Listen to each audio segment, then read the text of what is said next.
The histogram in Lightroom shows both luminosity and colors at the same time. As we hover over different areas of the photo, the histogram will reflect the lightness values for each color channel: red, green, and blue. The higher the number, the lighter the color; the lower the number, the darker the color. To see the lab color values instead, right-click on the histogram and select Show Lab Color Values. This will express L for lightness, A for red and green, and B for yellow and blue. You can monitor clipped highlights and shadows per color with a black or white mask.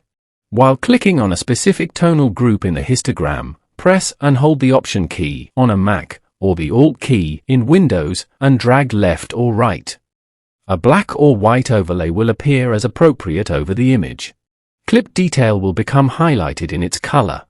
This, of course, can also be done with the basic panel sliders.